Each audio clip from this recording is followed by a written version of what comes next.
बच्चों कैसे हैं सब ठीक है। अच्छा बच्चों हम लोग कर रहे थे चैप्टर नंबर 6 का ट्रिग्नोमेट्री का रिव्यू एक्सरसाइज जिसका हमने क्वेश्चन नंबर 3 तक उसके पार्ट किए थे। आज हम करेंगे क्वेश्चन नंबर 4, 5 और 6। क्वेश्चन नंबर 4 में कहते हैं कि tan थीटा इक्वल टू है 3/√2 then find the remaining trigonometric ratio when theta lie in first quadrant. कहते हैं कि अगर एक थीटा एंगल जो है वो पहले क्वाड्रेंट में लाई करता है तो बाकी के इस ट्रिग्नोमेट्रिक रेशो के लिहाज से बाकी जो रिमेनिंग एंगल है साइन कोस सीकेंड कोसेकेंड वो फाइंड आउट करें। लें जी, अब सबसे पहले हमें पता है कि जो tan होता है वो बराबर होता है परपेंडिकुलर अवर बेस के। इसका मतलब क्या है कि हमें यहाँ पर हाइपोटेन्यूज फाइंड करना है। अगर मैं ट्रायंगल की बात करूँ तो ये एक ट्रायंगल है, ठीक हो की बात, यानी कि ये ट्रायंगल है यहाँ पर 90 डिग्री है, यानी कि ये बेस हो गई, ठीक है। ये परपेंडिकुलर साइड हो गई यानी जिसको हम एल्टीट्यूड कहते हैं, और ये हमारे पास हाइपोटेन्यूज हो गई। डन हो की बात। अब वो कहता है कि बेस आपको यहाँ पर कितनी है, √2 है, परपेंडिकुलर कितना है वो 3 है, हाइपोटेन्यूज हमने फाइंड करना है। आपको मालूम है कि जब हम थर्ड साइड फाइंड कर रहे होते हैं ट्रायंगल की तो हम पाइथागोरस थ्योरम का इस्तेमाल करते हैं। पाइथागोरस थ्योरम क्या है कि हाइपोटेन्यूज का स्क्वायर इक्वल टू परपेंडिकुलर का स्क्वायर प्लस बेस का स्क्वायर। अब आप हाइपोटेन्यूज फाइंड करना है, यहाँ स्क्वायर है, स्क्वायर नहीं होना चाहिए तो क्या करेंगे, अंडर रूट लेंगे दोनों साइड पे, तो लेंगे तो यहाँ अंडर रूट ले लिया, इस अंडर से ये अंडर स्क्वायर अंडर से अंडर रूट कट जाएगा, इधर आ जाएगा अंडर रूट। परपेंडिकुलर की वैल्यू हमारे पास क्या है, 3 का स्क्वायर हो जाएगा, बेस हमारे पास क्या है 2 का स्क्वायर हो जाएगा, ये अंडर से कट जाएगा। लें जी, ये आ जाएगा 3 का स्क्वायर क्या होता है 9 + 2 यानी कि √11 आता है। हाइपोटेन्यूज की वैल्यूज़ क्या आती है, √11। अब यहाँ पर हम लिख लेते हैं कि इसकी जो वैल्यूज़ आती है वो √11 है। अब देखें हमारे पास 6 ट्रिग्नोमेट्रिक फंक्शन थे। पहला आता है साइन। साइन बच्चों इक्वल होता था परपेंडिकुलर और हाइपोटेन्यूज। तो यहाँ परपेंडिकुलर की वैल्यू 3 है, हाइपोटेन्यूज 11 है, तो यानी कि इसको हम लिख लेंगे 3/√11। इसका उलट होता था कोसेकेंट, ठीक है, और ये बन जाएगा √11/3। दूसरा ट्रिग्नोमेट्रिक फंक्शन था कॉज। कॉज बच्चों होता है परपेंडिकुलर अवर बेस अवर हाइपोटेन्यूज। तो बेस हमारी क्या है √2, हाइपोटेन्यूज क्या है √11, यानी कि बन जाएगा √2/√11। तो कॉज उलट होता है बेटा, इसका उलट होता है सीकेंट थीटा, तो इसका बन जाएगा √11/√2।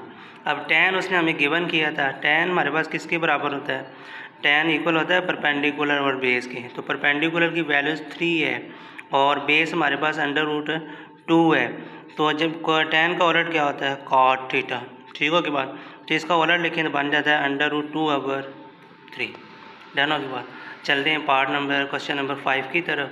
क्वेश्चन नंबर 5 में क्या कहते हैं, क्वेश्चन नंबर 5 में कहा जा रहा है कि from a point on the ground the angle of elevation to the top of a 30 metre height building is 28 degree. कहते हैं कि लेट्स सपोज कि ये आपके पास एक सरफेस है, ठीक हो की बात, कहते हैं इस सरफेस की कुछ हाइट है, ठीक, अब कितनी हाइट है वो नहीं पता। कहते हैं कि इसकी जो हाइट है ना, यानी कि जो हाइट है ग्राउंड की, कहते हैं इसके साथ एक एंगल ऑफ एलिवेशन बन रहा है, वो एंगल ऑफ जो एलिवेशन है ना वो 28 डिग्री है। वो कितना है 28 डिग्री है, लेकिन जिस टॉप के साथ उसका एंगल बन रहा है वो हमारे पास एंगल ऑफ एलिवेशन है। अब हमसे पूछ ये रहा है कि आपने इसकी बेस बतानी है, इसकी क्या बतानी है, बेस। अब इस यानी कि मतलब ये हुआ कि how far is the point from the base of पर बिल्डिंग। डन हो की बात। अब इसका क्या मतलब है, इसका मतलब यही है कि हमारे पास जो है इसकी जो ये साइड है एंगल ऑफ एलिवेशन, यानी कि इसकी बेस होती है जो छोटी साइड होती है, डन हो की बात। तो इसका मतलब क्या है कि ये इसकी परपेंडिकुलर साइड होगी, ऐसे ही है, तो ये इसकी 30 मीटर हाइट होगी, डन होगी, बिल्डिंग की ना हाइट होगी। तो बेस हमसे मालूम कर रहे हैं, डन होगी बात। इसको हम कह देते हैं कि इसका डिस्टेंस हमें मालूम नहीं है जहाँ पर एंगल ऑफ एलिवेशन बन रहा है, कि अगर ये दीवार है और यहाँ एंगल ऑफ एलिवेशन है तो इस एंगल ऑफ एलिवेशन से लेके इस दीवार तक, इस वॉल तक के जितना डिस्टेंस वो हमें मालूम नहीं, उसको हम डी कह देते हैं। और परपेंडिकुलर और बेस किसके बराबर होता है जी, tan के। तो यहाँ हम tan का फार्मूला लगाएंगे, tan theta equal to perpendicular over base. तो थीटा कितना बच्चों गिवन है, वो हमारे पास है 28 डिग्री, परपेंडिकुलर कितना है वो 30 मीटर है, बेस हमारे पास यहाँ पे डी है, डन हो के बाद। तो हम क्या करेंगे कि हम यहाँ पर ले लेते हैं tan 28 डिग्री कैलकुलेट करें तो बच्चों आंसर आता है 0.5317, यानी कि इसका आंसर क्या बनता है 0.5317 इसका आंसर आता है, इक्वल टू 30 मीटर/d। अब d इस साइड पे आ जाएगा, ये उधर जाके डिवाइड हो जाएगा।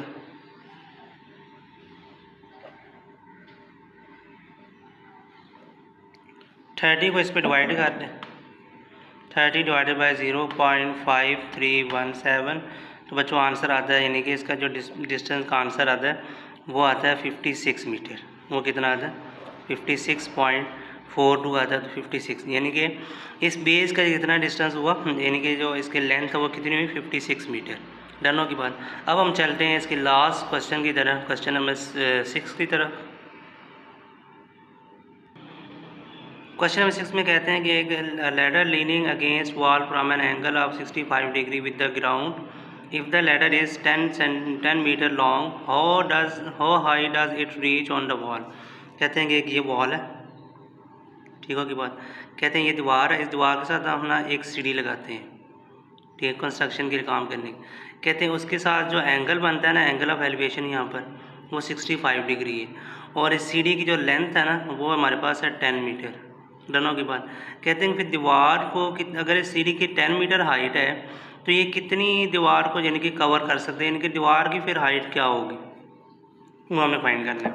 अब आपको पता है कि परपेंडिकुलर और हाइपोटेन्यूज किसके इक्वल होता है, साइन के। हम यहाँ पर फॉर्मूला लगाएंगे sine theta equal to perpendicular over hypotenuse, ठीक है। थीटा कितना गिवन है 65 डिग्री, परपेंडिकुलर हमने यानी कि हाइट फाइंड करनी है, हाइपोटेन्यूज कितना है 10 मीटर है, ठीक है। तो कैलकुलेटर पे साइन 65 निकालें,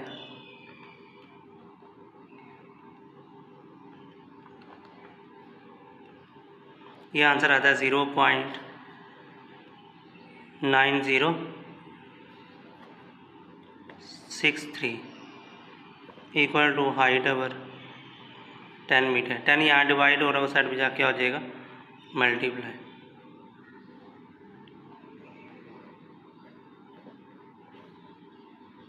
तो 10 को इससे मल्टीप्लाई कर लें, यानी कि 10 मल्टीप्लाई बाई 0.9063, तो आंसर आ जाएगा 9 पॉइंट, यानी कि आ जाएगा ओनली 9 मीटर, यानी कि फिर दीवार की हाइट कितनी होगी 9 मीटर।